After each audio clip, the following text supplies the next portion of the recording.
Young woman from Trelawney reported missing. 3 accidentally shot by guard at NCB in Portmore.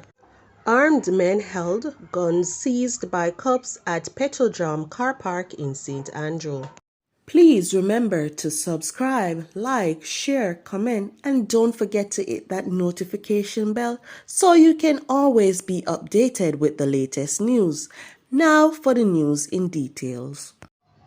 22-year-old Sophia Foster of Newton Street in Falmouth, Trelawney, has been missing since Monday, November 20.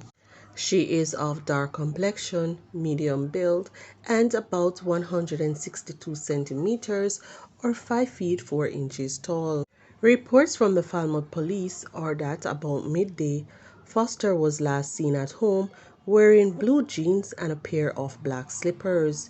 She has not been seen or heard from since.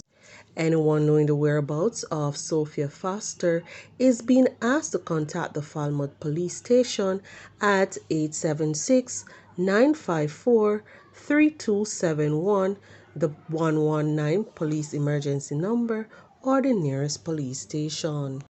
3 people were shot at the National Commercial Bank in Portmore, St. Catherine, Thursday morning when the gun of a beryllium security guard accidentally discharged. They were shot in their legs and were subsequently rushed to the Spanish Town Hospital. It is reported that sometime after 10 o'clock, a beryllium security team went to the bank to load automated banking machines. While doing so, the firearm of one of the guards reportedly accidentally discharged, hitting the 3 customers. More details to come following further investigations.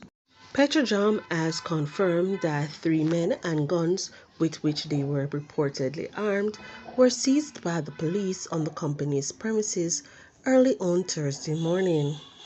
In a statement from the company, it is reported that approximately 6:25 a.m., 3 armed men were apprehended by the police in the Petra Jam car park that is designated for contractors, which is located outside the established security checkpoint. The company noted that firearms were seized by the police. Petra Jam confirms that the men who have been detained are not employees of Petra Jam, nor are they contracted by Petra Jam, the company stated. The police are now investigating the development. Petra Jam said it remains committed to the safety and security of their employees and property and continues to monitor this situation.